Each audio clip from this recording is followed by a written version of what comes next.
Welcome to Time Traveling Team, the weekly podcast where we review every story of Doctor Who right from the very beginning. I'm Paddy. And I'm Tricia. This week we'll be kicking off season 13 as we join the Doctor, Sarah Jane, and Harry as they return to Earth to face the terror of the Zygons. We'll be discussing the Doctor, the companions, and the villains, and give your thoughts on the story as a whole. We'd also love to hear your thoughts on this story, so in order to join in the discussion, you can check us out at Time Teamp, that's TimeTeamp, on Facebook, Twitter, and Instagram, or you can email us at timetravelingteam@teamproductions.com. But as always, I shall lead off with the story summary. Thank you. You're welcome. Part 1. On an oil rig off the Scottish coast, radio operator Monroe is making preparations for the following day's supply run when a strange interference distorts the broadcast. Suddenly the lights go out as the rig starts to crumble into the sea, exploding as it does so. The following day, the Doctor, now wearing a tartan scarf and tam o'shanter hat, leads Sarah Jane and Harry across the moors, eventually coming across the main road. They flag down a passing jeep and ask for a lift. Elsewhere at a nearby village, the Brigadier, now wearing a kilt, is meeting with a man named Huckle, who represents the company the oil rig belonged to. He says that a number of other rigs have been destroyed in the last few months, costing his company millions. The Brigadier says that he has been dispatched by the government to investigate due to the loss of life of the rig workers. Huckle's frustration isn't helped by the fact that the sound of bagpipes is filling the air, but the Brigadier says that there's nothing that they can do, as they are being played by the owner of the inn he requisitioned as a field HQ. Benton arrives and says that there is still no sign of the Doctor, but a short while later they see him and the others arrive. The Brigadier notices the driver, a severe-looking old man who looking at them disapprovingly, and asks Huckle if he knows him. Huckle says that he is the Duke of Forgill, the owner of the surrounding land which borders the shore base for the drilling company. The Doctor enters and both he and Sarah Jane are distracted by the Brigadier's clothing. Forgill also enters and confronts Huckle about the continued trespassing and poaching done on his land by Huckle's men. Huckle says that all his men have been warned and any caught doing so will be fired, but Forgill warns that he has ordered his warden to shoot on sight. Huckle leaves and Forgill does so as well after the Brigadier says he can't give any information about Udith's presence. After briefly explaining to Sarah Jane that his kilt is due to his Scottish heritage, the Brigadier fills the Doctor in on why he messaged him. The Doctor is initially not impressed when he thinks he is investigating on behalf of the oil company's interests, but the Brigadier says that the greater concern is to stop any more people dying. The Doctor agrees and they make their way to the shore base. At the shore base, Huckle gives Harry the medical report, but he says he wants to take another look at it due to the number of crash injuries detailed. Sarah Jane goes with him, saying that she will ask around the village to see if anyone noticed any strange activity. After they leave, the Brigadier and Huckle talk about the near impossibility of the rigs collapsing, and the Doctor asks about the strange radio interference documented before each rig was destroyed. In the village, Sarah Jane meets with the owner of the inn, Mr. McRanald, and talks to him about Forgill.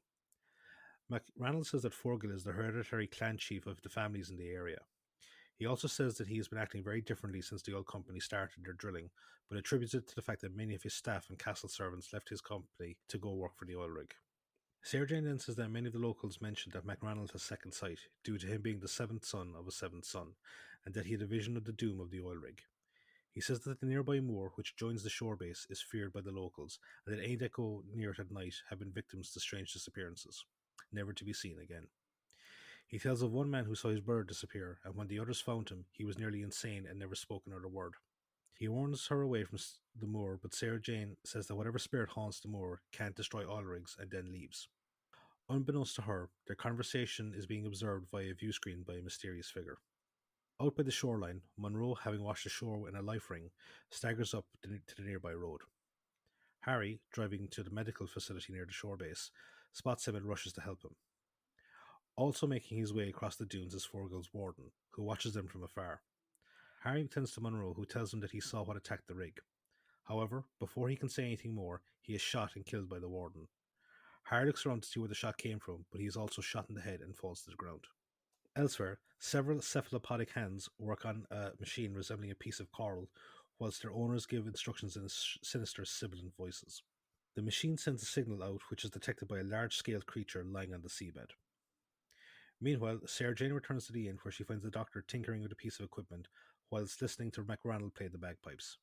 He tells her that the tune is a lament for the dead before explaining that the device he has is used for checking radio jamming frequencies. Sarah Jane answers the phone and in shock tells the Doctor about Harry being shot. They rush to the medical facility to find him unconscious with his head bandaged.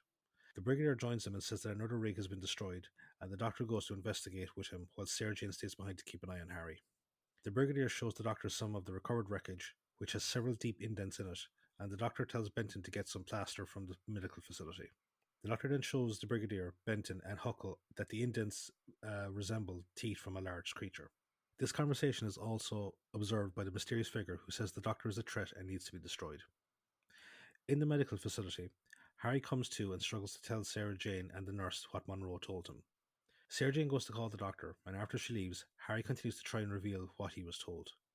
He suddenly recoils in horror from the nurse as a strange sound fills the air. In the corridor, Sarah Jane tells the doctor about Harry, and he says that he will be right over, but instructs her to not to tell anyone about Harry's recovery. Sarah Jane starts to ask why, but she is suddenly attacked by a humanoid, cephalopodic-like creature. Part 2. The doctor hears Sarah Jane screams over the phone and rushes out of the inn, and the Brigadier orders Benton to go with him. They arrive at the medical facility to find no sign of Sarah Jane or Harry, with the nurse saying that she found the window to his room open when she came back from trying to find Sarah Jane. The doctor tells Benton to bring in some men to help search the area, and the nurse takes the doctor to where the phone is. The nurse leaves him while she goes to check on the dispensary, but after she leaves, he goes to investigate the decompression room, which is used to help deep-sea divers. Inside, he finds Sarah Jane huddled in a corner, and she tells him about the creature that attacked her. As they talk, she sees it outside as it closes the door to the chamber, and it then starts to lower the pressure in the room. Sarah Jane starts to panic due to the increasingly low oxygen, and the doctor hypnotizes her into a trance that limits her breathing, and a few moments later he places himself into the trance as well. Meanwhile, a dazed Harry is brought into a strange control room that seems to resemble the car-like equipment of the creatures. He is then addressed by the leader of the creatures, who identifies himself as Broton and names his species as Zygons. He reveals that their spacecraft landed on Earth centuries before, but they cannot leave as their home planet was destroyed. He says that they now intend to take over the Earth and shows Harry a view screen where he sees a large sea creature that they have been using to destroy the rigs. Broton calls it a scaracin and says they need its milk as a food source. Harry voices that without it they will die, but Broton reveals that they have cybernetically augmented the scaracin, making it impervious to no nuclear strike. Back at the inn, the Brigadier is getting a field report when suddenly the room fills with gas. He tries to break down the door but succumbs to the effects of the gas along with his men and collapses to the floor. Benton and his men enter the decompression chamber and free the doctor and Sarah Jane, with the doctor bringing Sarah Jane out of the trance. They make their way back to the inn where they find Huckle trying to rouse the unconscious Brigadier. Benton scouts the area and reports that everyone else in the village seems to have been similarly affected. The doctor tells him that someone has deliberately gassed the village to be able to move freely, and he tells Benton to secure the area. Meanwhile, on the Zygon ship, the doctor's return is relayed to Broton, who berates his underling for not ensuring that he was dead before he left. He turns on the view screen and they watch Huckle show the doctor a small device that was discovered amongst the wreckage of the rig. Broton recognizes it as one of their signaling devices and orders Harry to be taken and prepared for use. He then watches as the doctor explains to Huckle what the signal device does. Harry is brought to a chamber filled with alcoves, and in two of them he spots the nurse from the medical facility and another figure who is Forgil's warden. One of the Zygons explains that they can copy the genetic imprint of the humans and allow the Zygons to turn into a perfect copy of them. He shows Harry an example of this by turning into the warden. Back at the inn, the doctor theorizes that the signal device must emit a primitive mating call, which is what draws the Scaracin to the rigs to destroy them. Huckle tells him that when he arrived at the inn, he heard a strange howling in the distance but didn't go look. He then leaves as the unit personnel start to regain consciousness. The Brigadier comes to but doesn't seem to recall passing out and gets back to his reports. Out on the moors, Benton and one of his men come across the mangled remains of another unit soldier. Benton sends for the doctor and the Brigadier, who leaves Sarah Jane behind in case Harry shows up. While they are gone, Sarah Jane starts to work on an article about the current situation, but she's interrupted by the arrival of Harry, who acts strangely. He picks up the signal device and says that the doctor told him to retrieve it. Suspicious, Sarah Jane tries to stop him from leaving, but he pushes her to the ground and flees. Sarah Jane runs after him and enlists the aid of a squad of unit troops. They follow him to a farmhouse, and Sarah Jane tells him to split up to find him. She hears noise coming from the barn and goes to investigate.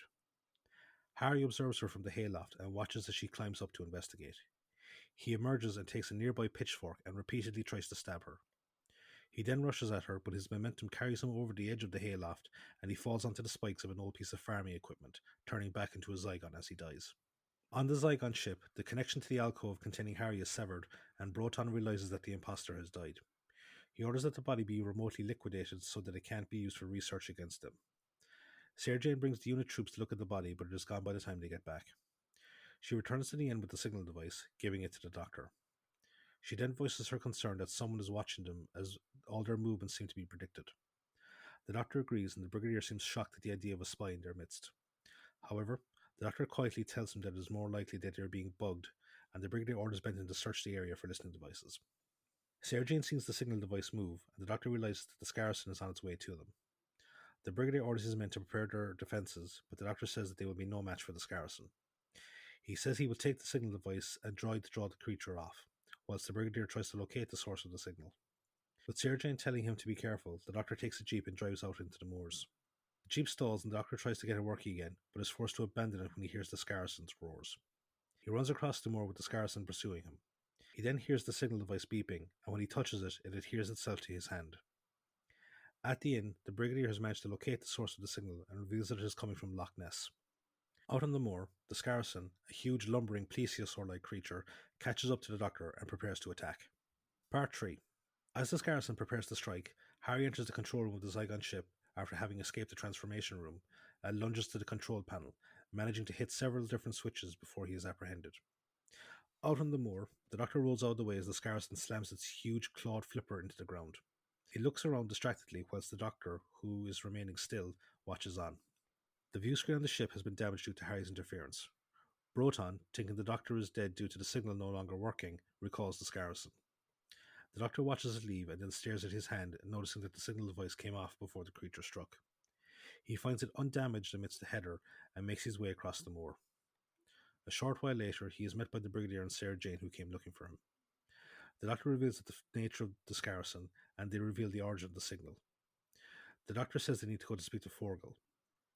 At the inn, Benton sweeps the main room for bugs, despite McRanald's misgivings. Benton starts to look at a stag head mounted on the wall, but stops when McRanald objects, saying that it was a gift from Forgal. Unbeknownst to them, the eye socket of the stag houses one of the bugs, and Broton orders it to be removed immediately. At Forgal Castle, the Doctor and the others let themselves in when no one answers, and they make their way to Forgal's office, where he arrives a few moments later. They tell him about the discovery of the signal coming from Loch Ness, but he is skeptical of their claims. The Brigadier asks for permission to use depth charges in the loch, but Forgal refuses to believe them despite all the evidence they give him. When the Doctor voices his suspicions that aliens are behind the attacks, he says that they are all mad. The Doctor says that the aliens have become more aggressive due to the fact that the oil companies have set up base near their territory. The Brigadier says that there must be some other reason that they have attacked the rigs, and the Doctor agrees but can't think as to what it is. Meanwhile, at the end, McRanald is cleaning when he gets a strange feeling about the stag head and starts to unscrew it from the wall. Before he finishes it, the nurse from the medical facility arrives, lulling McRanald into a false sense of security before reverting to her Zygon form and killing him. Benton and a few others hear his screams and rush back to the inn to discover his body. Benton orders his men to search the area, and they spot the Zygon in the woods. They manage to wound the alien, and Benton gives orders for the Brigadier to be informed whilst they try to capture the injured creature. However, it changes back to resembling the nurse and knocks out a unit soldier guarding a group of jeeps when he tries to inspect her wound. The Brigadier gets the call at the castle, and he and the Doctor leave, telling Sarah Jane to stay behind to go through Forgal's library to see if there are any leads in the history books for the area. They arrive back at the inn, and the Doctor notices one of the eyes missing from the stag head. The Doctor says that Forgal is involved somehow, or has possibly been replaced as a Zygon, leading the Brigadier to realise that Sarah Jane is in danger. Back at the castle, Sarah Jane and Forgal continue to debate the existence of the Scarson. Forgal summons the warden to bring in a set of steps so Sarah Jane can access the older books on the upper shelves, and then leaves her to do her research. Once she is alone, Sarah Jane starts to take down several books from the shelves. Suddenly, a section of the bookcase opens, revealing a secret tunnel. Taking a nearby flashlight, she makes her way down the tunnel. She comes across an automatic door that actually leads into the Zygon ship, and she comes across the transformation room, where she finds the bodies of the nurse, the warden, and Forgal. She then sees Harry in another room, but she is worried that he might be another doppelganger. Her fears are soon put to rest, though, when he calls her old girl and she lets him out. However, the reunion is cut short when they hear someone approaching, and then they watch as the warden doppelganger helps to bring the wounded nurse doppelganger into the ship. Once the coast is clear, they make their way back to the secret tunnel. Meanwhile, the Doctor and Brigadier arrive at the castle and find blood from the wounded Zygon on the floor of the library. They take cover when they see the bookcase open, but are relieved to see that it is Sarah Jane and Harry. They tell them what they found in the tunnel, and the Doctor goes to investigate, but before the others can follow him, they hear his screams. Suddenly, Broton and another Zygon appear and say that they will kill the Doctor if they interfere with their plans to become the rulers of the planet. He then seals off the tunnel, and the Brigadier takes Sarah Jane and Harry to the Loch Ness, where Benton and the others have been preparing the depth charges. After a few rounds of shelling, they watch as the Zygon ship emerges from the loch and flies away over the countryside. Part 4. Broton relays orders to emit a jamming signal so the ship cannot be tracked by the radar. Back on the ground, the Brigadier sends orders for anti-air defences to be prepared, but not to fire until ordered to do so. Sarah Jane says that they should go back to the castle to see if there's anything there that they can tell them about the Zygons are planning, and the Brigadier drives her and Harry back. However, their search doesn't turn up much bar some correspondence from the various organisations that the real Forgil is in charge of, and so they make their way back to the inn. At the inn, Benton informs the Brigadier that no radar station in the country is working due to the jamming signal. The Brigadier orders Benton to continue overseeing their return to London, and he informs the newly returned Sarah Jane and Harry of the loss of the ship, as well as the tracking of something travelling by the coast at high speed. Meanwhile, the Zygon ship lands in an isolated area, and Broton orders it to be run on half power in order to avoid detection. He is then told that the Scarson is approaching its target and aims to come inland via a river estuary. Broton then goes to see the Doctor, transforming into Forgil in an effort to show him their technological superiority. The Doctor asks him why he wants to conquer the Earth, seeing as how there are so few Zygons. Broton says that there are other refugee fleets that fled when their planet was destroyed, but once Earth is conquered and prepared for them, they will be able to rejoin them.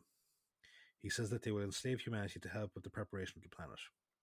The Doctor warns him not to underestimate humanity's strength and determination, but Broton confidently ignores his warnings. At Unit HQ in London, Benton does his best to comfort Sarah Jane by reassuring her that the Doctor will be fine. The Brigadier arrives and says that the Navy are assembling a fleet to try and stop the Scarson from reaching the river estuary. A phone call then comes in for the Brigadier from the Prime Minister, who tells him that any action must be discreet so as not to create a panic. Meanwhile, on the Zygon ship, the Doctor tinkers with some of the cabling from the overhead speaker system and exposes the wiring. He then acts as a conduit, struggling against the pain as the electricity floods his body, but he successfully manages to affect the ship's systems so that the jamming signal stops working. The end of the jamming causes the Zygon ship's frequency to be broadcast and is picked up at Unit HQ, where Benton recognizes it. He triangulates its source to an abandoned quarry outside Brentford, on the outskirts of London. Sarah Jane says that it must be the Doctor, and they all make their way to the quarry. Back on the ship, Broton and another Zygon get into the Doctor's cell, but find him collapsed on the floor. The other Zygon checks him and says that he is dead, and Broton says it is time for them to continue with their plan. However, once they leave, the Doctor gets up, happy to see that he survived. He then makes his way through the ship, coming across the transformation room, where he releases the real Forgil and the others. He explains to them what happened, and then sets off the ship's fire alarm in order to get the Zygons out of the control room. They go back into the alcoves to let the Zygons go past, and once the coast is clear, they make their way to the control room, sealing themselves inside. The Doctor then sets the ship's self-destruct and leads the others to the exit, as they only have a minute to get out. They see the group from Unit arrive, and the Doctor tells them to take cover, managing to join them before the ship blows up. Harry says that the Zygon threat has ended, but the Doctor says that Broton is still out there, and he intends to use the Scarson to attack some important target. The Brigadier remembers that the Prime Minister is attending a large event at Stanbridge House, which is on the River Thames. Forgil says that the event is an international energy conference, which will be attended by several world leaders. Sarah Jane then remembers that Forgil is the president of the Scottish Energy Commission, as it was one of the correspondences on his desk at the castle, and therefore Broton would have full access to the building. At Stanbridge House, Broton places the signal beacon for the Scarson in the upper levels before leaving. The Doctor and the others arrive later to try and find him, with Benton informing them that the Scarson is currently 4 minutes away from the building. The Doctor tells the group to split up and then find Broton, and he goes with Sarah Jane up to the loft of the building. Broton ambushes them, and the Doctor tells Sarah Jane to go get the Brigadier whilst he engages Broton. The Doctor is no match for the Zygon leader, but before he can kill the Doctor, the Brigadier arrives and kills him. Sarah Jane and Harry attend to the Doctor, who tells the Brigadier to evacuate the building, as they may not find the signal beacon before the Scarson arrives. The Doctor then hears the signal device from close by and discovers that Broton put it into his pocket. He says that they will need to let the Scarson destroy it and rushes to the roof. The Doctor throws the signal device at it, and it chews it to pieces before resubmerging and returning to Loch Ness. Later that day, the Doctor, Sarah Jane, Harry, the Brigadier and Forgil make their way to the TARDIS, with the Brigadier explaining to Forgil that the whole event with the Scarson has been dealt with and an official cover story has been given to explain what happened. They arrive to the TARDIS, and the Doctor offers to give them all a trip back to London. Sarah Jane is the only one to join him after getting an agreement out of him that they will just be going back to London. Forgil watches in amazement as the TARDIS disappears, and then chides the Brigadier, saying that as a Scot he should have taken their train tickets and gotten a refund for them. End of the story.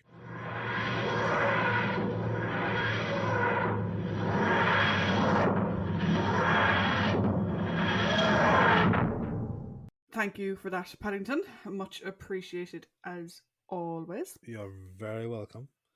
So, what trivia from Terror of the Zygons is at the trivia spot this week? Cool, let's jump in. So, for the air date, we're looking at the 30th of August to the 20th of September 1975. The writer is Robert Banks Stewart. This is a new writer. This is the first of 2 stories for Robert. We'll see his work again in The Seeds of Doom. This is actually the first television story since The Demons to be written by someone who'd never written for the series before. Everyone else had been a sort of returning writer. Robert passed away in 2016. The director of this story is Douglas Camfield. This is story 10 of 11 that Dougie has contributed to. We previously saw his work, some in conjunction with other people and some on his own, in An Unearthly Child, Planet of Giants, The Crusade, The Chase, The Time Meddler, The Daleks' Master Plan, The Web of Fear, The Invasion, and Inferno. We'll see his work again for the last time in The Seeds of Doom. Now, this is actually effectively the earliest Doctor Who story directed completely by Dougie that survives in its entirety. Because Planet of Giants, he only did the final episode. Inferno, he didn't do most of the studio scenes because he was ill, and Barry did most of it. Yeah. And everything else is missing. Or at least a lot of it is missing. And obviously, Unearthly Child, he didn't actually direct that. He just did it a little bit with Wars. So this is actually Dougie's first complete story of his own that we have seen. It'll be interesting to see Seeds of Doom, because I think himself, his direction and Robert Stewart Banks' writing really paired well together, I think. Yeah. So the story had the working title of Loch Ness, The Secret of the Loch, Secret of Loch Ness, The Loch Ness Monster, and just the Zygons. It was actually originally a 6-parter. And Bob Holmes condensed it down to 4 parts, and apparently no significant plot threads were lost along the way. I think the only way you could maybe really stretch it out is by having one of the Zygons impersonate the Doctor for an episode or something. Maybe, but this is kind of goes back to something that I've spoken about before, where we've had 6-parters in the past that have just dragged. Yeah. And things like, even if something is originally envisioned as a 6-parter, it doesn't always need to be. Or looking at you, Space Pirates. Yeah. A number of other ones. Do you know how much that dragged? I keep thinking it's like a 9-part episode or 9-part story. That's how much that fucking thing dragged. So we spoke, I was going to say last week, but we didn't speak last week. We spoke several weeks ago. My apologies for the massive gap in recording. We spoke in our previous episode that this was originally meant to be the end of season 12. But it was pushed back to the start of season 13. Apparently, this is actually to allow for the broadcast schedule to change. So usually it would start in January, and now they're moving it to start in September. So end of August. So you have this on DVD, don't you? I do. All right. Does it have that weird intro section of the Doctor in a cinema? No, it doesn't. So that was something that I think aired shortly before it. It was the preceding week. Yeah, to run into, because at the end of the last season, we have the Brigadier sending the message to the Doctor via the thingy. And so that sequence, which it's on the DVD in special features, but it's not part of the story on the DVD. Yeah, so that was meant to sort of remind people before the following week of what had happened. So the sequence is the Doctor is sitting in a cinema, or no, it's the Disney Theatre. Yeah. No, I presume that's somewhere in London. I don't know if it's still a thing. I'm not sure. But someone off camera, very Monty Python-esque, just hands him a note. Just like a hand comes out and it says it's from the Brigadier. He needs my help. And so then he goes back up onto the street and he goes to the TARDIS. He goes, I'm going to say goodbye to you now, but I'll see you next week. So yeah, it's obviously just that was a sort of an ad promo type thing, not actually part of the story. Yeah. This is the first unit story we have had since Robot. So we had first story of last season and now first story of this season. Although we are going to have 2 more unit stories a little bit later, this is the last we will see of the Brigadier until 1983. this is like kind of a bittersweet because to me this is the last of the actual unit stories. It is, and I'll get into it in a little bit. I have a point a few bullets down about how Nicholas Courtney felt about the whole thing. But in many ways, this is the end of Unit. In many ways, the Unit kind of ended in Robot. Let's be honest. You know, like It did, they had yeah. one story last season, but this is really sort of the end of it. We did also get another departure, so Harry is leaving as well. Though we will see him in Android Invasion for a bit. That's not considered a companion appearance. That's a No. sort of guest appearance. And this is actually the only season opener, I think, ever. Definitely in the classic series. I don't think it's happened in the new series either. That was a season opener where a companion left. Let's see. I'm going to say yeah. I guess. Because we were 2 stories into season 2 when Susan left. Then Vicky didn't leave us mobile until season 3, and yeah, so yeah, I think this is the first season opener where someone's out. Yeah, and it's the only season opener when someone is out. Yeah. This is also the only on-screen appearance of the Zygons. They may be referred to, and there may be flashbacks, but for the classic series, this is their only on-screen appearance. Obviously, in the new series, they came back. But in classic, this is it. One and done. So in part 4, the Brigadier speaks on the phone to the Prime Minister.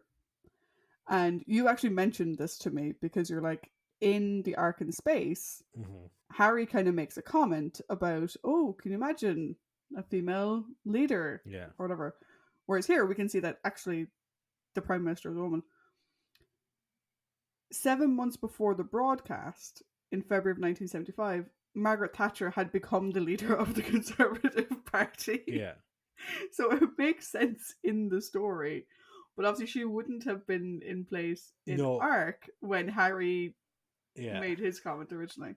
Well, to be fair as well, like I don't think like she didn't become PM for another good few years. I think she just became the party leader at this stage. Yeah, she became the party leader, but it was a obviously a possibility. Oh yeah, of course, yeah. a greater possibility at that point. Yeah. The decompression chamber sequence. Originally, the way it was written, it was going to require practical effects. That actually ended up being too expensive. So basically, Tom and Liz were sort of left to their own devices, do whatever you think works for the scene. And they were able to cope with it by themselves. Which is kind of cool. Yeah. Originally, there was meant to be a far greater emphasis on the Scarson and the Lock, but Bob Holmes felt that the Zygons were more interesting, particularly because you actually interact with them. Yeah. Whereas the Scarson is just kind of there. So that's why I imagine a lot of that extra 2 episodes was probably a lot of Scarson based stuff. And to be fair, like you should kind of treat like in a story like this, it's like I think the Scarson should be treated like the Kraken almost, like it's the big thing at the end.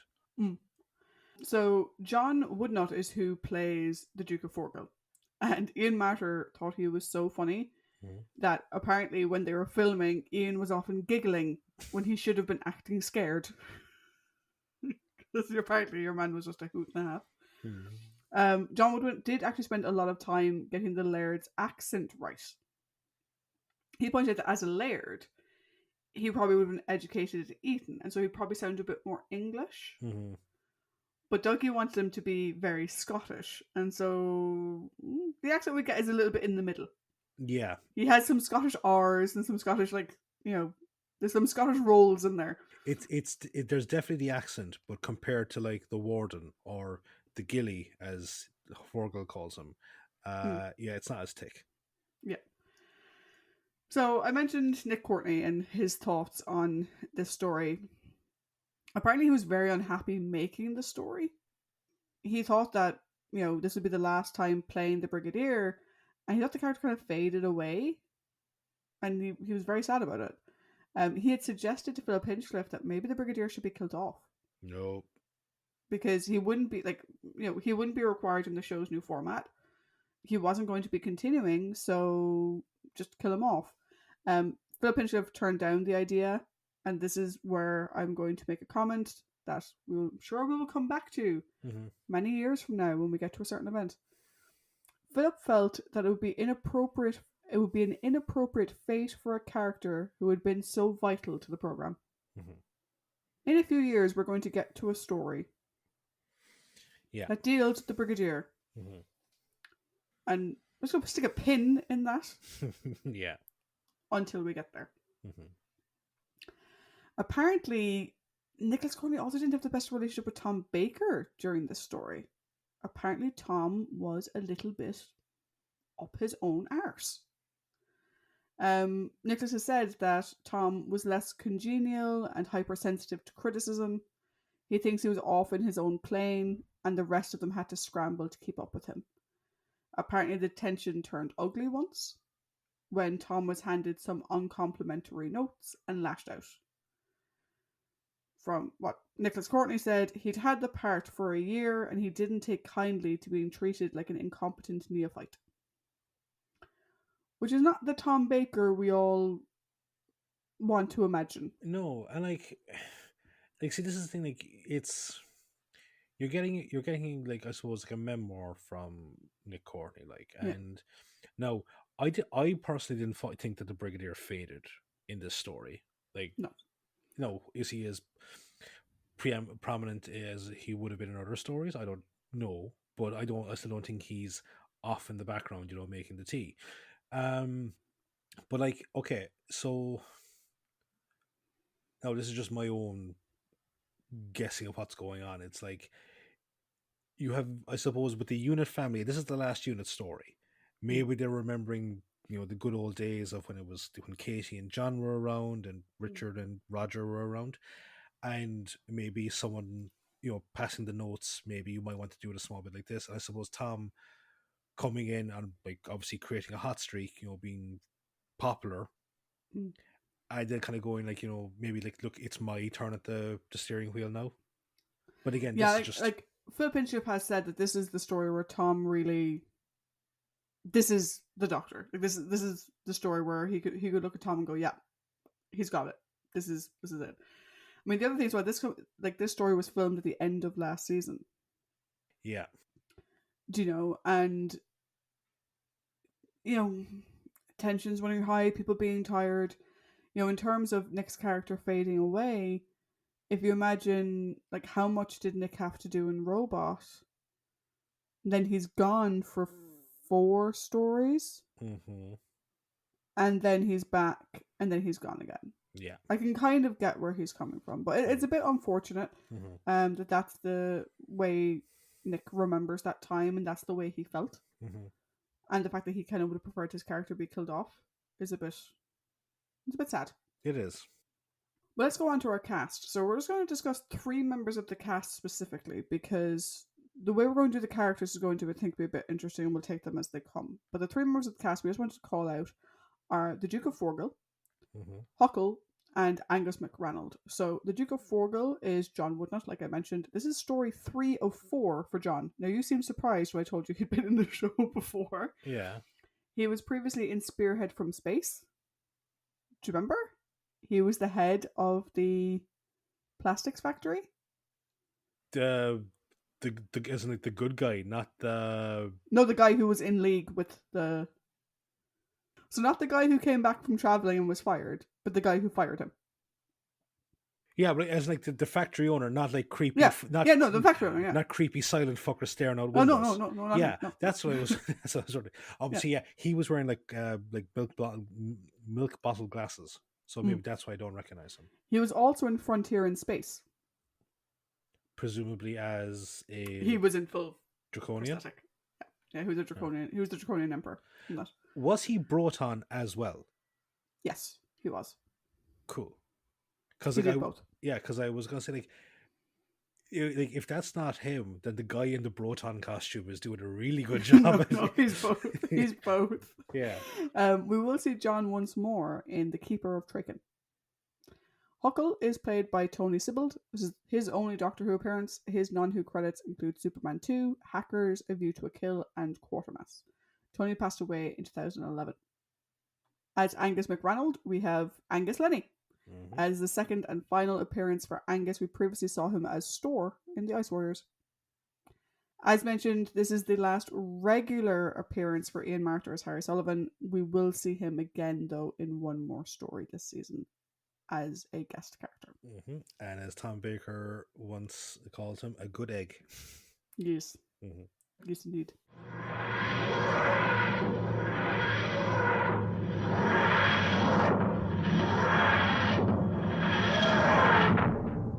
So, thank you very much for that lovely trivia. You're very welcome. Tinged with sadness because of the amount of people now leaving the show, but you know, our love for them is ever long. And actually, when we get to discuss, one of the characters we're going to be discussing is Benton. I actually saw a really good video that I'm going to mention in my thing. But so yeah, as always, it is the character discussion time. So we have the Doctor, we have Sarah Jane, Harry, and the Brigadier and Benton as our companions. We have a slightly smaller prominent character discussion in terms of McRonald, Huckle, and the real Forgel. And then we were going to go on to the villains, which would be Broton / the Zygons in general, and then the Scarson. Mm-hmm. Or as someone will later call it, the Loch Ness Monster. Oh, go on, Sarah. Yeah. So, the Doctor. It's very interesting to see the Dr. Scotsing it up. Yeah. In something like, he doesn't bring any attention to it whatsoever. It's Sarah's like, what the hell? This is one of those stories where I don't think we see a lot of character development for the Doctor. No. But we get to see some good moments with some of the other characters. I particularly like, there was a moment where Harry was off. I think it was when Harry was captured. And they're talking about how Harry was impersonated and stuff like that. And there's this lovely shot, and you see a lot in pictures and snapshots and stuff at this time, where you have Sarah sat in the chair talking to the Brigadier, and the Doctor sort of just appearing behind her and almost like perching himself, like resting his head on top of hers and stuff. Yeah. I think they had some really nice moments together. One thing I liked was as they're crossing the moors at the start, like Sarah Jane's wearing the fedora, but Harry's wearing the scarf. I like that. I like that. Well, if Sarah Jane tries to raise the scarf, the poor woman will fall over. Yeah. One thing that we do get to see, which is something that we haven't seen too much of with the other Doctors, is the Doctor's mental capabilities. So he calls the mental trick that he does with Sarah to get her to sort of stop breathing, but not die. He calls it a spell, which I think is an interesting way of putting it. It's making it very mystic. Yeah. But this is not something we have seen in a long time. Like the Doctor's like mental powers. And it's something we will see again, particularly with this Doctor. There's just one story in particular coming to mind. So I thought that was really good. I loved the way he plays off Sarah in the story. And at the end, when she's kind of hinting that maybe she won't go with him, and just the utter pout on his face. That's actually it's a Harpo Marx face. Yeah, like because Tom is a fan of the Marx Brothers, and like there's a lot of Marx Brothers-esque stuff we'll see over the time. But that face is the type of things that Harpo would pull when he's like kind of doing the clown. So for me, it's sort of like it's an interesting story for him. I don't think there's anything new really. There's some elements that we haven't seen Tom's Doctor do yet, like I said, the mental trickery and stuff like that. Overall good. Nothing negative that I can think of. How about you? So I completely agree with Philip in the sense of like you can tell that Tom has just really settled into the role. And it actually feels like you'd swear that this story is like 2 or 3 years into his run as opposed to just story number 6. It just feels so. And again, like I suppose much like Doc Pat and Doc John, it doesn't take long for him to establish his keeping the core of the character but establishing his own identity. We're not waiting to kind of go, oh, finally he's the Doctor, because like we saw that last season. But it's like this story I think just really cements it. One thing that I think I did like was it really speaks to the Doctor's trust in his companions that he's willing to sacrifice himself to give them a chance to succeed. Like he had no way, like he when he tried using himself as a conduit for like to disrupt the signal, he's like, well, half energy shouldn't be too bad, and it's more than he can expect. Yeah. And he seems to be very pleasantly surprised that he survived. But see, like that's it. Like it's a case of he knows who's on the outside. He knows that if he goes down, they can. So like, there's no real kind of like arrogance to say like that I have to save the day. It's like they can do it. Yeah, and even when Sarah Jane kind of pushes back, being like, "Oh, I always get left behind. Don't you try to make?" He's like, "No, I need you. Research is your thing. Yeah. I need you to do your thing, please." There was one moment there I liked, and I think it kind of goes into my comments about Sarah Jane. Is I think what we might do, like this actually can't. It's easier to talk about Sarah Jane and then go revert back to this comment. Okay, no worries. Yeah.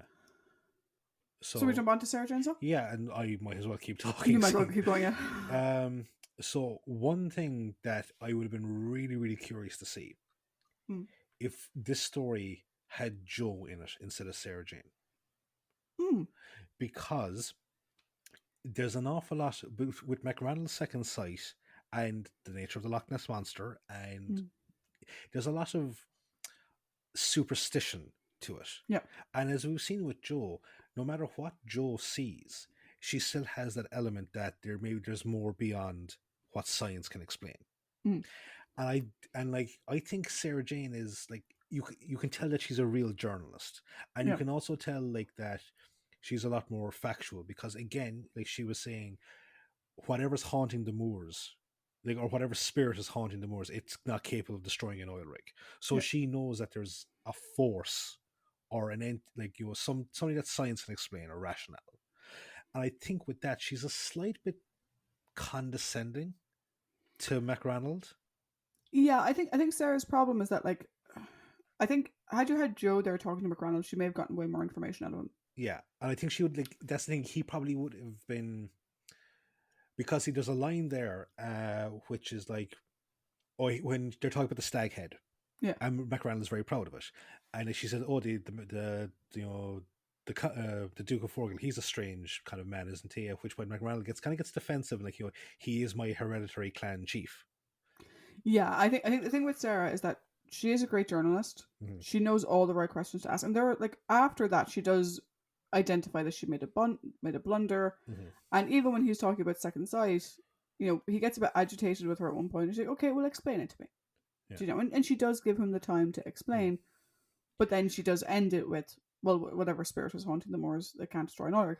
I think Sarah's problem is she can't really read the room. No, I see. The point I was going to make about the doctor is that when she comes back from doing her round, she says, "Oh, we don't need to worry about security. The landlord has second sight." At which point, the bagpipes stop playing, and the doctor kind of very solemnly says, "You know, he was playing Flowers of the Forest. It's a lament for the dead," and he kind of says it in like a slightly scolding manner. Yeah, I mean, again, it's the sort of case of, like, I sort of take it as a Sarah read the room. Yeah, that's what I mean. Like, as in a sort of, you know, like, read the room. Also, he was playing a lament for the dead, so clearly his second sight is working. Yeah, do you know, because they don't know yet that that guy died. The second rig had gone down. Like, yeah. So yeah, like, and that's why I think. No, I'm not, like, I think Joe would have been really, really good in this story. I think this is like the perfect Joe story. And like, no, Sarah Jane is good in this story. But I think like that there is a bit of I think those are the main negatives I have to speak about her in this capacity. But like, her journalistic traits really do kind of help drive the story beat as well, because if you think about it, she obviously goes, investigates the ship, she gets Harry out, brings him back. And as well, when they go back to the castle, she's the one that searches the desk for any information, and she's the one that says, well, he's the head of the Scottish Energy Commission, so if Broton is impersonating him, he has full access to this thing. Yeah. So, like, I think this is really a strong Sarah journalism story. I think it would have been an interesting Joe story. But I think there may have been other things that Joe wouldn't have been as good at. So I think it would have been a trade-off between them. Yeah. I love how Sarah Jane just order unit troops around. Yeah, it's like she's got like special dispensation or something. I was like, come on, we have to stop Harry, and none of them ask her why. Yeah, they just go running after her. And then she says to split up, and they're like, okay. Yeah. And they just off they go. I'm going to talk for a second about the scene. And do you know what scene I'm talking about? I was saving this for Harry, but I suppose like it's Because it's not Harry. It's not. So It's Ian Martyr. That's the thing. it's Ian Martyr, Martyr, right? This story, and Paddy and I have mentioned it before, has what I think, like, it's definitely my favorite scene in all of Doctor Who. I think it's probably one of yours, if not your favorite scene as well. When Zygon Harry hides in the barn, it is so creepy to watch. Yeah. But then when he comes at her with the pitchfork, and she's trying to dodge and escape, one of the things I like about this lady, as Sarah Jane, is she's a very good reactor. Mm-hmm. And you can tell the sheer sort of terror and also what the fuck. Can you imagine if I suddenly came at you with a pitchfork? No talking, no nothing. Mm. I'm not trying to scare you. Mm-hmm. I'm not trying to get you to leave. I'm trying to kill you. Yeah.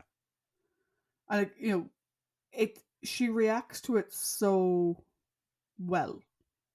It's amazing. And when she meets him later, she's like, I don't know if you are who you say you are. Yeah.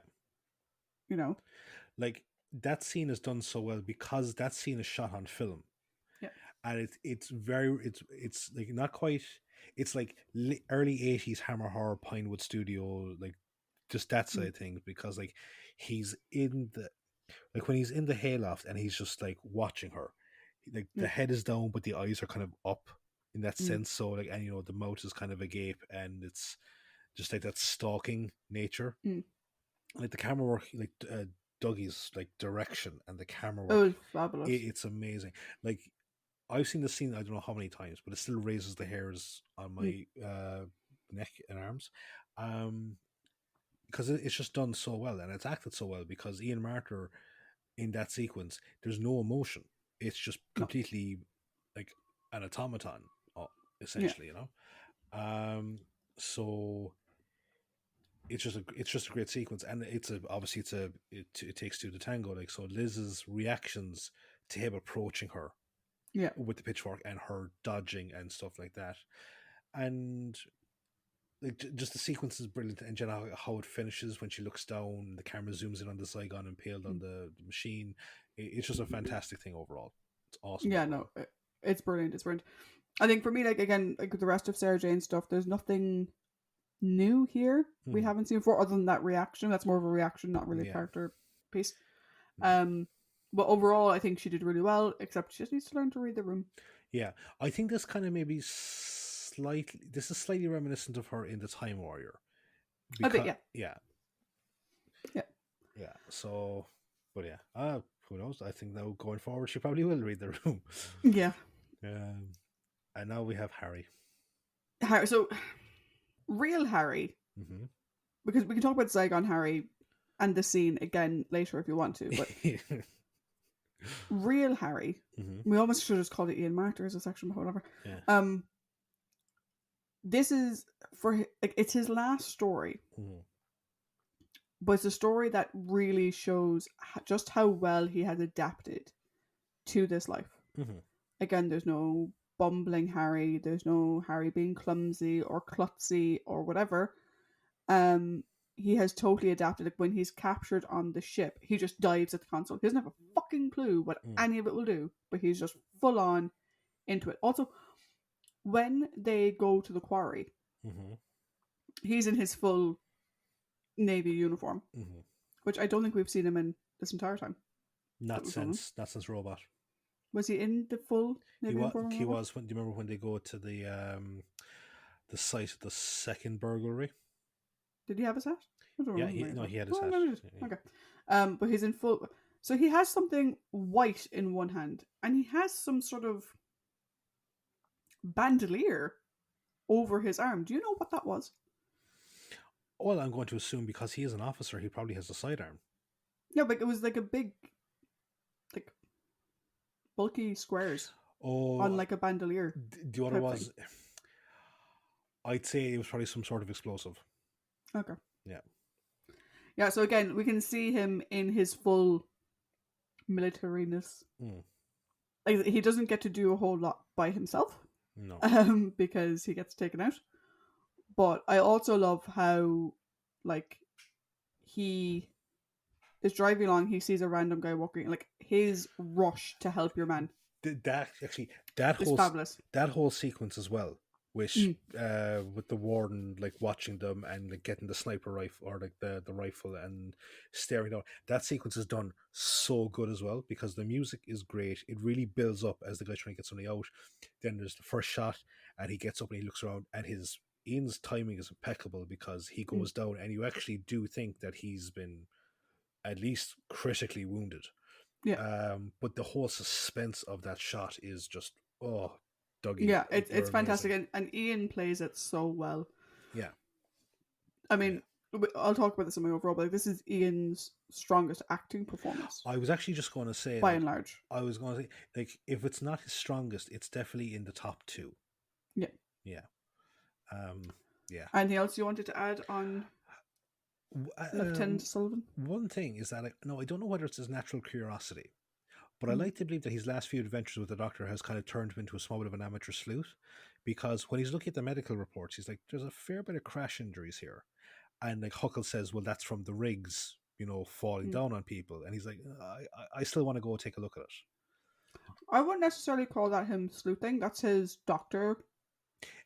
That's Yeah, his medical yeah. opinion coming That through. was sorry. That's what I mean. But it's like I just think maybe like the adventures with the Doctor, like maybe there's something more here. Yeah, I mean, if you compare him reviewing the medical report Yeah, and not just accepting it on face value and wanting to look into it himself, yeah, versus in Robot, yeah, where it was, I am the doctor, yeah. back to the sick bay. It was a very, Mm. Like it's that. a Yeah, different focus that's for him. that. Yeah, that's what I mean in the sense like not amateur sleuth, but it's a bit more like maybe a secondary look won't be a waste of Mm. time. Yeah. Yeah. But yeah, like this is just a fantastic performance by Ian altogether. Like, Mm. Like, it kind of sucks that this is his last sort of main performance. We'll see him again mm, in a couple of weeks, but this is his last main performance, which yeah. sucks. Uh, so now we have the Brigadier. The Brig in a Kilt Yep. is one of the most amazing things ever. Mm-hmm. And I'm gutted he didn't wear it for the entire story. Cracking pair of knees on him. Yeah. Why? Like, he was wearing it at the start. Yeah, and he was wearing Why it at the didn't he end. wear it for the entire story? Mm-hmm. It really suited him. I think the Brig here does a very good job of doing his job. Mm. You can see him, being as respectful as he can to the locals in the form of McRanald. Mm-hmm. You can see the way that he works with Huckle Mm-hmm. is very professional, but also the way he deals with who we later find out is imposter Forgil, but Mm-hmm. the way he deals with Forgil, where he's like, "Look, I understand this is hard to believe," Yeah, but like he backs the Doctor 110%. and actually, I think it's kind of a bittersweet thing that his last appearance is probably the best showcase of his acceptance of the strange things that they have to deal with, because there's no, "Are you sure, Doctor?" or like, surely there's some other explanation to this. It's like, no, the signal's coming from Loch Ness. There's probably a big monster out there. Fair enough. It's probably the Loch Ness monster. The only thing that he doesn't accept, Yeah. he would never sleep on duty. Yeah, that he would never sleep. That's brilliant. Yeah. That's fantastic. Like, this is a good story of it. It just shows the growth of the Brigadier over the last number of years, because, as I said, there's the complete acceptance of, like, he's gone full Mulder, Yeah. Also his interaction with the Doctor, where the Doctor assumes that you're here to look after corporate interests, and he's like, "Well, no, I just don't want any more men to die." Yeah. I like that, because again, older Brigadier, like, maybe not primary, but he would have been like going to go, "We're here to serve, to look after you." He would have worked more based on the pressure he was getting from on the party line. Line, yeah. As opposed to like, "We're here to stop more men dying." So I like that. One thing as well that I thought was kind of interesting now is that when when he goes to rescue the Doctor at the very end from Mm. Broton, himself and the soldier beside him, they don't open fire on Broton immediately. It's only after Mm. Broton kills another soldier trying to sneak up on him that's when the Mm. Brigadier shoots. Yeah. And I was like, again, this is huge development because no longer are we seeing like the brig that would shoot first, you know. Mm. Um, so it's kind of strange that Nick felt Yeah. that the brig was fading into the background, but here we're just after seeing like this really like a nice microcosm of the entire character development of this character. Yeah. Which I mean, I think it's a great episode or Mm-hmm. great story for the Brigadier. I think when you compare it to some of the stories he had during the third Doctor's run, which Mm-hmm. is meant to be the height of unit, and a lot of them, like, yeah, we love him because we love Nick and we love the Brig as a character, but Yeah, in a lot of them he was a bit of a dick. yeah. Do you know? And he wasn't very supportive, and he did sort of like, "Oh, come on, Doctor," or whatever. Whereas here, he's like, "What do you need? Cool, Like get it done, whatever." two of our favorite early unit stories are Silurians and Inferno, and he is a dick in them. Like, Yeah.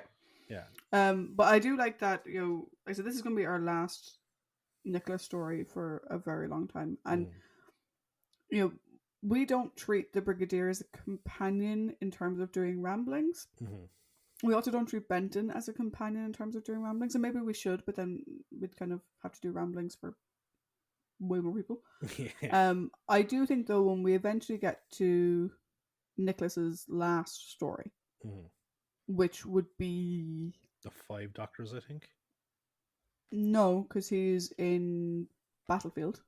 Yes, sorry, you're right. Battlefield. But then it depends on if we're going to do the Sarah Jane Adventures as well, Mm-hmm. because he's in that. I do think it would be good to give the Brigadier a rambling, but he's not there yet. No, He still has there, some there, great stuff to come. there's still some great break moments. Yeah, Where Battlefield is great. whereas with do you have any other thing to say about the rig? No, I'm going to miss him. Yep, me too. Whereas with this next, fucking, I can never just get over how much I love Benton. I really can't. Benton is really one of those characters that I don't think I've ever met someone who doesn't like him. Yeah. Like I've seen online people who maybe don't like the Brigadier Mm-hmm. because he's so, particularly for a lot of John's run, he was very argumentative with John. Yeah. Even though he'd been very cordial with Patrick, and for the two stories he had with Tom, I thought they got along very well. I have never heard anyone dislike Benton. It is physically impossible. The boy is a puppy. Yeah. And of course Benton gets along well with the landlord because of course he does. Mm. Of course he does. That he's Benton. Why would he not get along well with the landlord? Yeah. Again, this isn't really a story where Benton does a whole lot. It's not, but like it's just. But everything he does is typical Benton. Is typical Benton. Like I really appreciate why he is he's a higher rank now. Like he's like your warrant officer class 1, whatever it is. But he's still just one of the lads. Like he still has that easygoing nature with the guys. Like when he first rocks up in the Jeep and he's like, "Oh, old Angus is at the bagpipes again," and they're like, "Yeah, he is." It's like he. One thing I always tell people, okay, when they in work, when they're like come they want to they do shadowing sessions with me to kind of see what my job is like and stuff like that because they might be interested. One piece of advice I always give them is that when you move up, never forget where you've come from and never forget who you came up with, because you don't you still might have to be a higher level than some of your work colleagues. Don't let the position go to your head because that'll ruin stuff. And Benton is a prime example of that mantra. Because he's just he's so wonderful. And you might think I'm just getting small bit choked up now. I recently watched a video from a fan convention a couple of years ago, I think, and it was John Levine at an autograph session, and he was like just saying hi, John Levine, and he has such love and passion for the character, for the show, for the fans, and the genre in general. And he was just saying love each other, be good to each other, and just because I think it was I think what it would have been was like someone might have been self-conscious about their cosplay, and he was like, dress up, live it, breathe it, whatever it is. And it's like, just to have like someone like that as a character and an ambassador for the show as well is just wonderful. Like I met John before.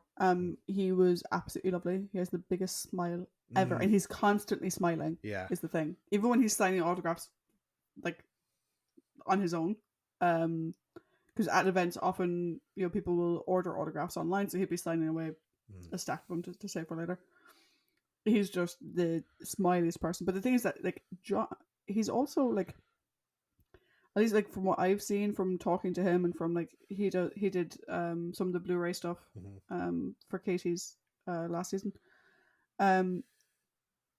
He really loves the show. Like he watches it. Yeah. He watches the new stuff. He watched all the old stuff. And that's really, really great. It's great to see that passion, that it wasn't just a job for him. And again, like in talk about like knowing where you come from. He remembers where he came from. Yeah. Like he will do, like he remembers what Doctor Who was and where I allowed him to go. I think for Benton as a character, I think he is a character who went through a big change in terms of his development and his responsibility. But I love that, like he's still just that little boy in many ways. Like if I ever meet the man, I'll be like a fucking blubbering wreck, like, because like this is how much I love Benton and by association as well, John Levine. I tracked down randomly an episode of the fucking Beetleborgs that he appeared in. He's not even like he's like a villain of the week, and he doesn't have a huge amount of fucking screen time, and he's there like in a fucking old safari suit with a fucking khaki hat, and I was just like, that's how much I suppose Benton means to me, Yeah. But in many ways, you and Benton are quite similar. Yes. Oh God. Okay, So, now that we're done gushing over Benton and John Levine. Yeah. So we have the prominent characters next. Now, as I said, like these characters, they don't really contribute a whole lot to the overall story, but they're still a nice little exposition piece to what's going on. So we have the real Forgil, we have Huckle, and we have Angus McRonald. So probably Huckle first, because he probably has the least to say about. Yeah. Nice guy, good at his job, concerned about his people. This is the thing again, like whereby he is under enormous pressure, and he even says it. He's under pressure from his bosses because of the money that they're losing. Yeah. But again, like the Brigadier, his sole concern is the men on the rigs. Yeah. Like when he loses contact with the second rig we see, but the third rig belonged to his company that's been destroyed. Like when he's trying to get them back on, you can tell he knows what's happened, and you can tell he's devastated. And like when fake Forgil is like, make sure your men stay off my. Like you can tell he's like, dude, we have bigger fucking issues. Like I've warned them. Fucking leave it alone. Like, he's a really nice guy. What I like is the fact that he's not a dick. Yeah. It would have been very easy to make him the blustering, all about money, all about profit character that we've seen before. It's not like, you soldier boys are meant to be here to like protect us or that kind of shit.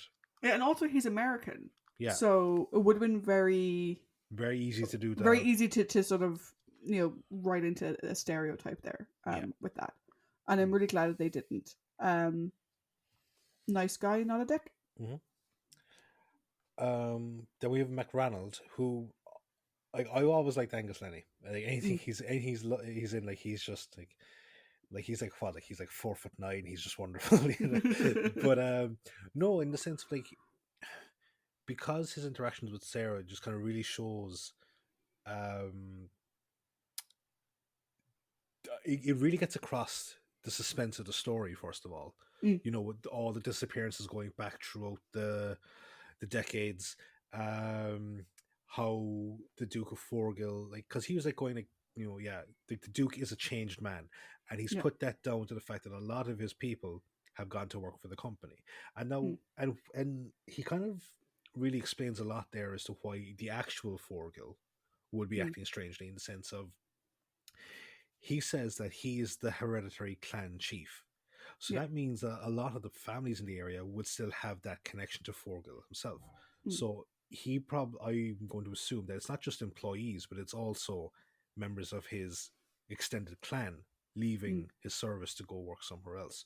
So he gives that side of things, which is why, like, yes, you're still kind of going like, you know, is Forgill in league with the Zygons, or is he a Zygon, or what's going Mm. on? Is he a Like, it red? would have been believable for Forgil not to be a Zygon Absolutely. and still be the character that Mm, that fake Forgil is, based off what we learned yeah. from McRonald. Because like in episode 2, Mm. when we see the warden and the nurse in the alcoves, we see a third figure, Yeah. and we know that he's wearing a suit, but we don't actually see the face, or there's no indication as to who it is. So it Mm. could be an as yet unintroduced character. Yeah. Um. So I like, but going back to McRonald, like, he really, I've said it before, like, you know, like, there are characters that they are the, well, maybe only one of them. They're the one that represents the locale, or Yeah. the people as a whole. So when they die, or whenever anything happens to them or involves them, Mm. the stakes are raised by virtue of that fact, I think. Yeah. Like, I think McRonald is he's a very well written information dump. Mm-hmm. You know, it doesn't feel forced. It doesn't feel, oh, we need to put these words in, and like, the information we get from him couldn't come from just anybody. Yeah. It's good information that only makes sense coming from him. Mm-hmm. Um, but like, you look at him, like, he's a good man. He leads a good life. You know, he's perfectly, like, he had no issues with the unit soldiers and what they were doing. No. No issue with any of that. We No. don't get the sense he has any issue with the oil rigs. He's no issue with that Mm. either. And like, say compared to something like the Green Debt, he doesn't come across as a stereotype. No, not really. I No. mean, he's someone who's clearly very close to his heritage, Yeah. and he his people have lived in these parts going back generations. Yeah. But it's more a case of taking pride in it rather Mm. than being a stereotype of it. Yeah.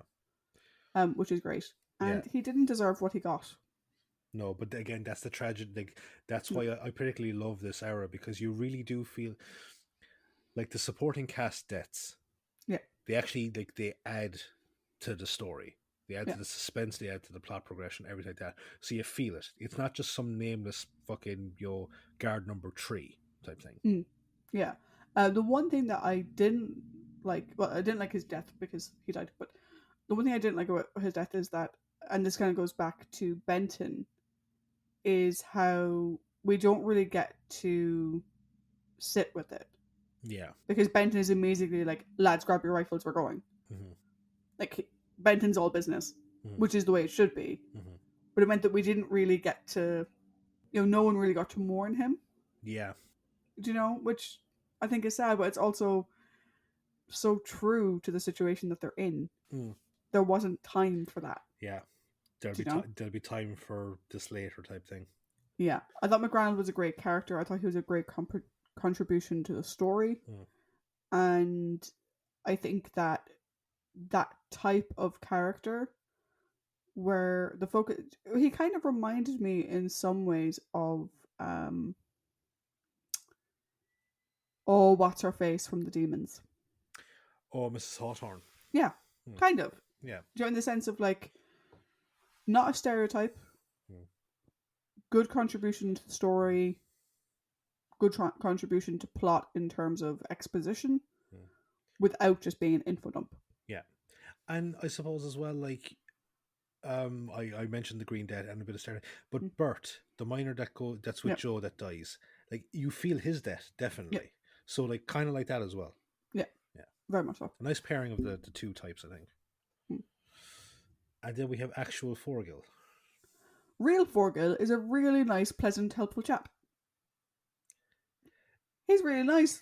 He is, although like I will say, like at the end when like, the Brig is talking about the cover story, he is reminiscent of what the Forgil we first see. Well, yeah, but that's also, but you could tell that he's saying it with a sort of, it's being said like it's the same words, but it's being said with a different tone. It's the same sarcasm type thing, yeah. Yeah, Jerry's like, oh, so official secrets and all that jazz. But then he's like, do you know, I think I did see the monster. But the son was like, he's just playing with it.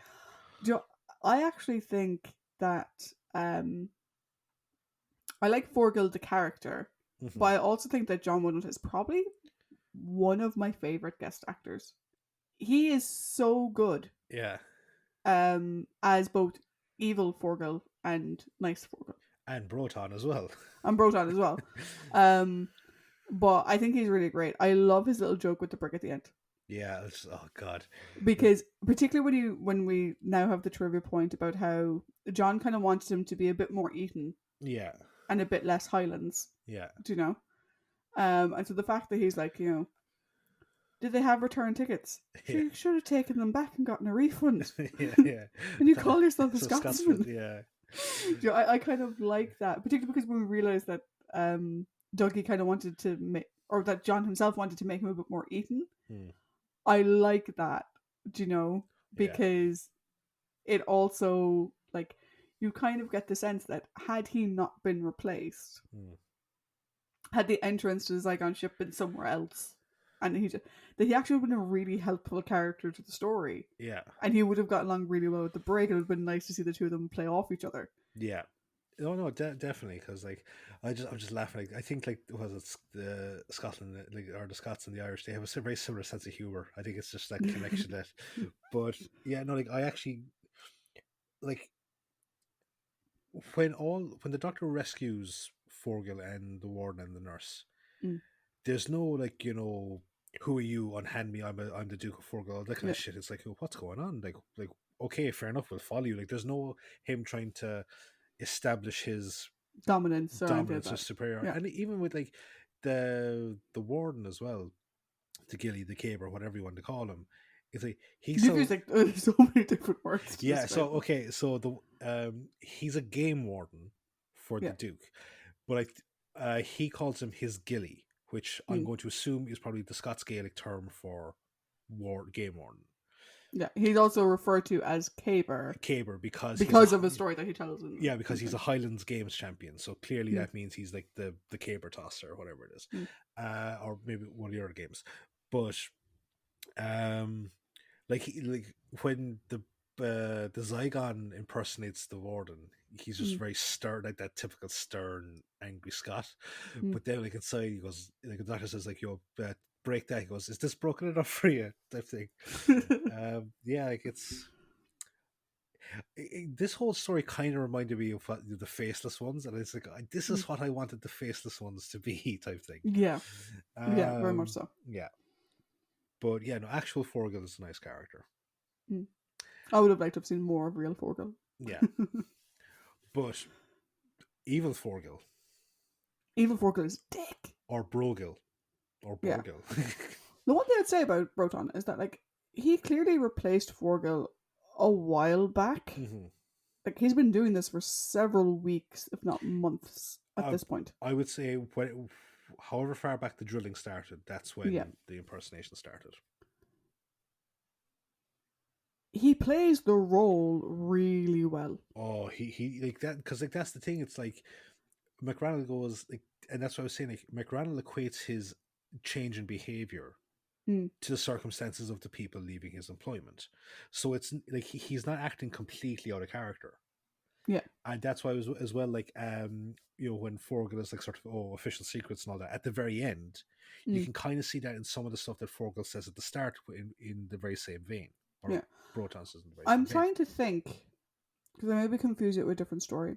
The thing that the real people are in, the pods or whatever, the alcoves, the alcoves.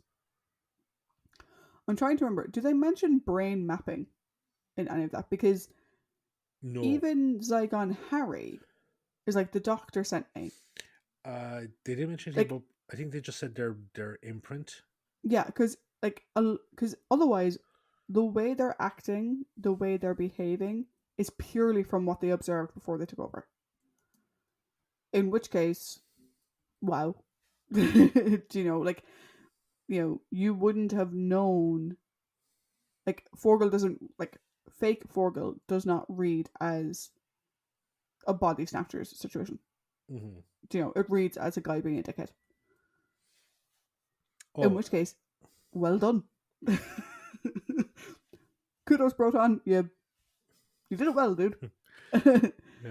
let's just see there now. Just body prints. That's what they're Yeah. called.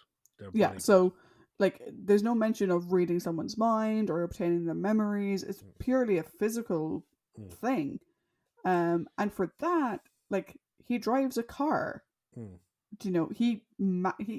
He behaves for months like he's the real person. Yeah. Pays his bills, goes hunting, donates, does his job, does correspondence, sends letters. It's Yeah. like, Jesus I Christ. think this is the thing is like and also as well as the Duke of as impersonating Forgel, he's very charismatic. Even Yeah. as a villain, his back and forth with the Doctor is brilliant. His first scene is brilliant. Like, John did a fantastic job, I think, in terms of the acting. Even when he's with Sarah on her own. Yeah.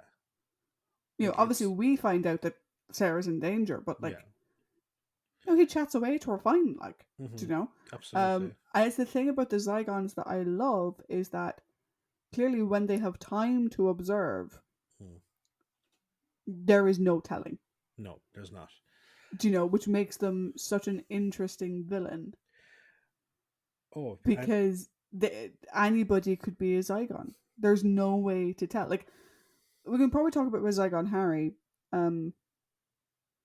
because Zygon Harry is very different to real Harry. Yeah. But Zygon Harry has been observing Harry for what? I mean, how long? Like, okay, Forgel was chatting to him in the car. Mm-hmm. And then, what, maybe one or two scenes that they may have seen him in the pub? Yeah. And that's it. Mm. So he didn't really have a lot to go from. But also in impersonating Harry. But also as well, I think about the situation in which, imposter Harry comes into thing, he's trying to reclaim the device. Yeah. So anyone that tries to stop him, and, like, as well, like, Sarah kind of goes out, but like, why wouldn't the Doctor come back himself or anything like that? So it's doing the best out of a bad situation, I would say there. Yeah. But the Zygons they're incredible. Like, their look, like their whole aesthetic is fantastic. I love the fact that the interior of their ship and their technology is very much like a coral reef. And obviously there's a big octopus or squid or cephalopod kind of influence here because of their overall look, and as well their ability, the impersonating of someone else. Like octopuses and stuff, like, they camouflage themselves or they alter their shape or anything like that to lure prey, in prey. So it's of all the animals to pick, like, for an influence for a fucking alien, like, that thing, they creep the shit out of me. So the Zygons, yeah, I think, like, overall I love the concept of the Zygons. Again, they're also one of my favorite villains from the classic series, and they had one story. And I think the difference is between them and something like a Cyberman or a Dalek or whatever, is because of the fact that they're impersonators, you get that human connection. Like, the scene with Harry in the hayloft is the scariest scene in Doctor Who, as far as I'm concerned. And it is one of my favorite scenes in Doctor Who ever. It's so fantastic because you get that human interaction that I love. I always like the human or the humanoid villain. I don't like too much hidden behind prosthetics. I don't like, this hive mind mentality the Daleks and the Cybermen have. Yeah. So you get to explore that while still having the alienness and all that kind of stuff as well. I think that's why we kind of gravitate towards, like, the Santarans or the Ice Warriors as well, like, because they're, like, Daleks and Cybermen are always going to be iconic. They are, and, like, every so often, like, we'll see changes to their story structure or how they interact with stuff. And like I think Daleks more so than Cybermen are capable of that.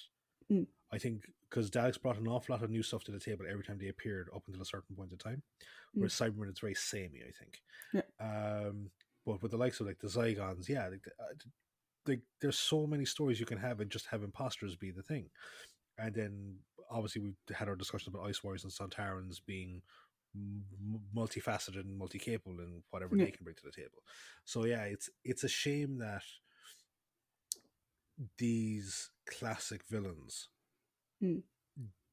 are they're kind of superseded by the likes of the Daleks and the Cybermen, and they also to an extent the Master. I mean, like for fuck's sake, for like we said, like for like the first however many appearances of the Master, it was the same dick dastardly bullshit. Come up with a plan, trust another alien race, get fucked over, be somewhat surprised. Yeah, I mean that's the other thing with the Zygons is that like, the Zygons were like they only started lashing out when the drilling started. Like, the Zygons were on Earth for hundreds of years. Yeah. And like that's the scary thing. You know? I mean you could very easily do a story about the Loch Ness Monster. That's easy. Anyone could do a story about the Loch Ness Monster. The X-Files did a story about the Loch Ness Monster. It is a fantastic episode. It's brilliant. It's one of my favorite episodes of X-Files. But it kills off quick. But to do this type of story about the Loch Ness Monster, where the monster is almost secondary, but still totally believable to the myth. Yeah. At the same time, I think is really good. Yeah, this isn't like at the end you don't look behind the curtain. It's like no, we're aware that there's someone behind the curtain the whole time. Yeah, very much. I suppose that brings us to the Loch Ness Monster itself, Nessie or the Scarison. Didn't actually look that bad. I actually was very impressed with the effects. There was one point, I think it was the start of the chase with Tom, where you can kind of see his little legs. Yeah, like moving. It was very cute. The just kind of like flapping its way across the land. But I think much like it kind of like its head movements and kind of reminded me of the Drashigs a small bit. Yeah, it very much I think builds on the Drashigs. Yeah, more so than the dinosaurs. Definitely. It's much more Drashig like in that respect. I like his eyes. I like how it blinks.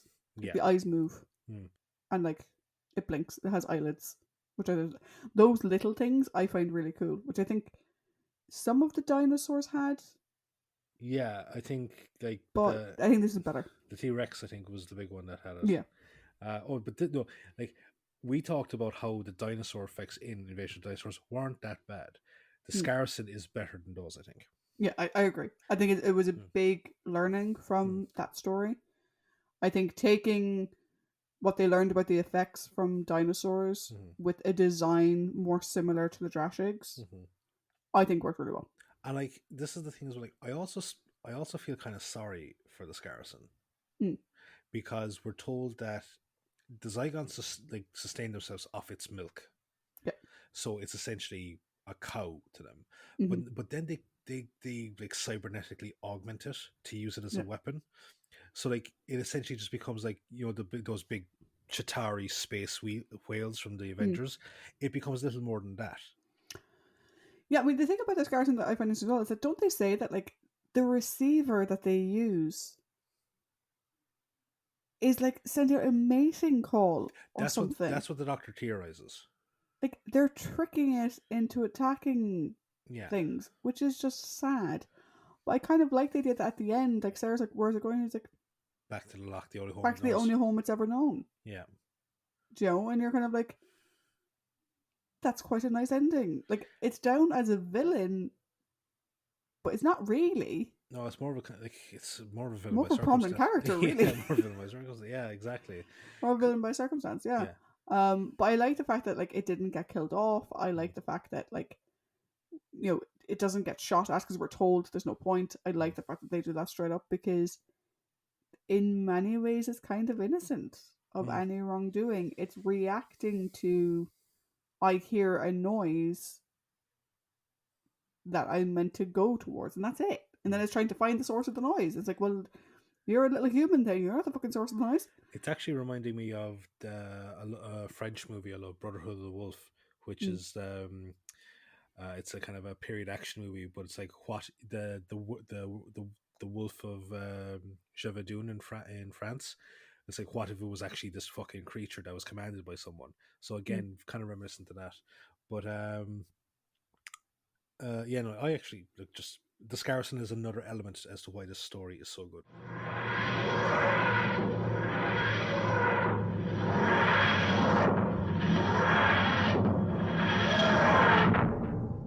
So we have gushed and gushed over people leaving and people appearing and not going to see them again for a very, very long time.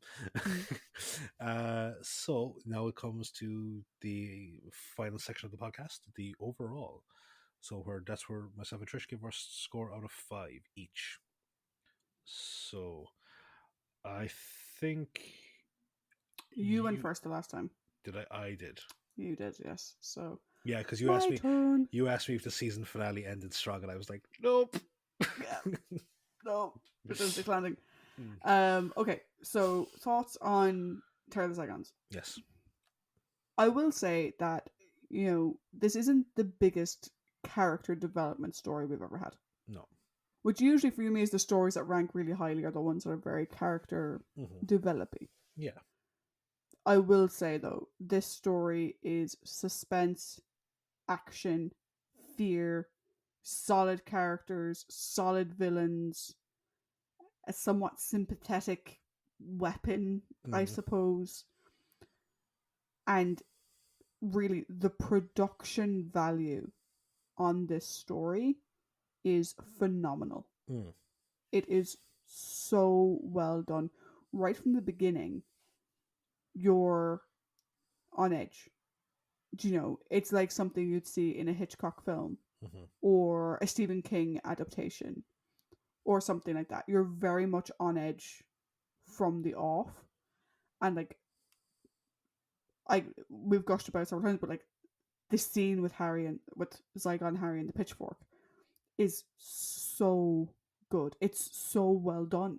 Yeah, like myself and Trish often joked like that in the lead up to this is like, okay, because of the scene, the story starts at a 5. Let's see what brings it down. And to be honest, what brings it down? Nothing. I honestly, there's nothing wrong with this story. It's fantastic. So if it started at a 5 because of Zygon Harry, and I can't think of anything to dock at marks for, that means season 13 is starting with a 5. And what makes me bitter about it is, had this been the end of season 12, we would have had a really strong. We would have had a really solid ending, you know? Yeah. But I like the fact that this is such a great opener to season 13. Do you know, if you'd watched season 12 and you went away and you're coming back being like, oh yeah, Tom Baker's the Doctor now. Or what's he like? You're like, this is brilliant. We might be we might be in a similar scenario this season as we were last season, because I think you're on record on the podcast as saying the next story is probably your favorite classic, and I'm on record as saying the story after that is probably my favorite classic. So yeah, it's now we're gonna have to see if season 13 sticks the landing.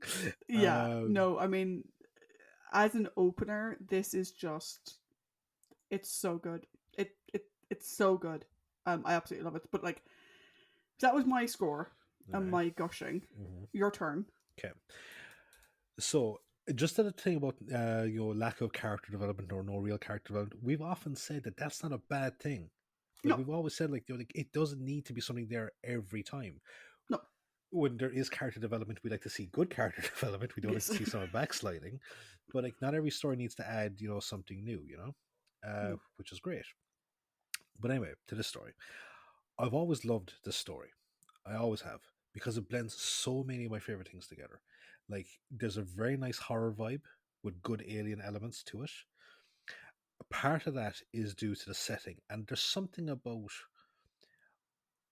coastal Ireland and the UK. I think Scotland, especially the Highlands and the Hebrides and say the west coast of Ireland here.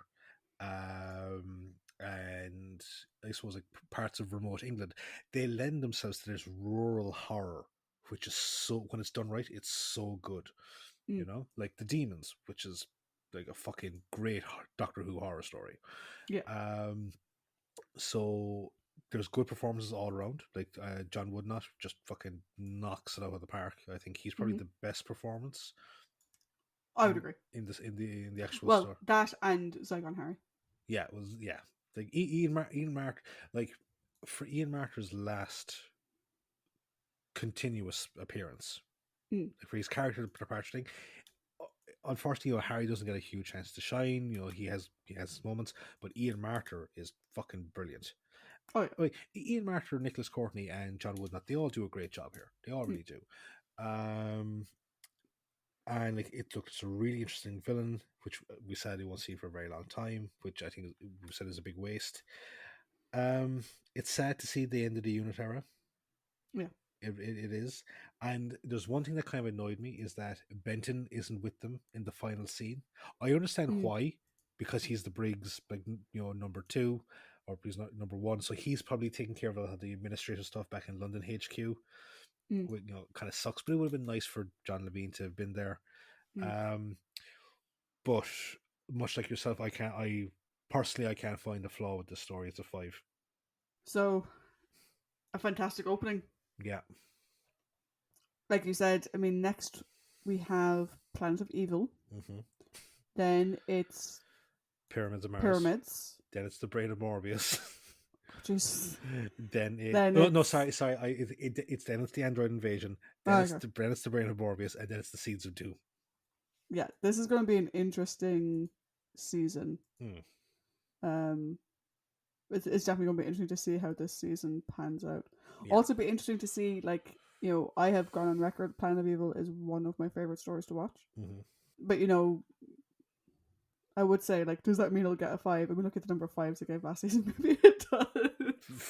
But I also haven't watched it in a very long time because I haven't been watching these stories while we've been doing the podcast, and I've been watching them the week of. So, but it'll be interesting to see, like, if Planet still gets a 5. It'll be interesting to see if Pyramids does, because we did Pyramids already at the beginning of all this. We did, and I have to rewrite the entire script for that because my episode recap is vastly different to how I've done it ever since.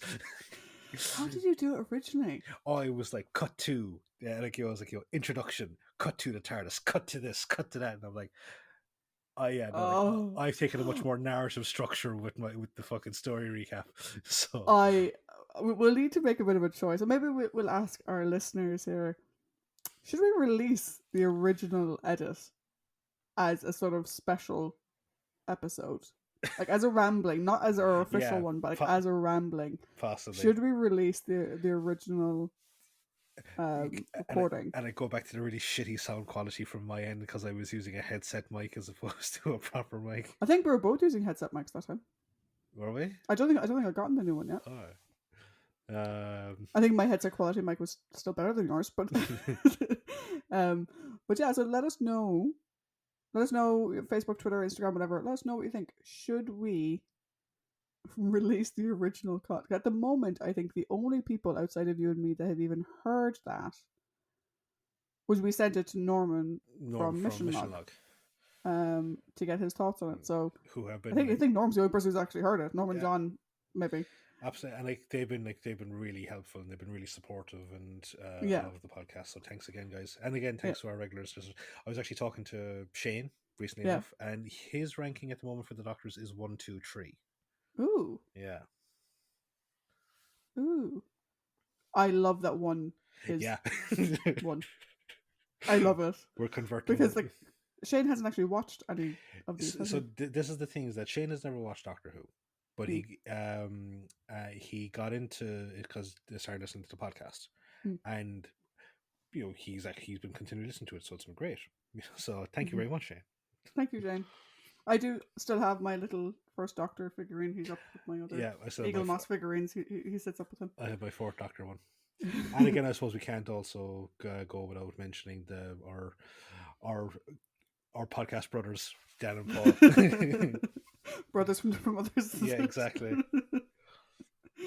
I actually found out quite recently, because speaking of our brothers from different mothers, Paul from Half Measures grew up not very far from Wookie Hole. Yeah, and he told me about it. Yeah, which is crazy. But we've sort of rambled enough for the end of this. Yes, we have. So, Paddy, why don't you tell them what's coming up later this week? Well, from one rambling to another, we'll be doing a rambling for Harry. So much like our rambling for Liz Shaw, because he only has 6 stories, we're just going to do a straight 6-1 ranking. Yep. But at the same time, strengths, weaknesses, the whole normal shebang. He's not going to get off that lightly. No. And then after that, we're going to have the only story that I think that's going to get like a 10 out of 5 by Trish is Pyramids. Sorry, no, it's not Pyramids. It's Planet of Evil. I was going to say Pyramids of Evil. Planet of Mars. Yeah, that depends on how you look at it. Anyway, yes. Talk to you then. Bye. Bye.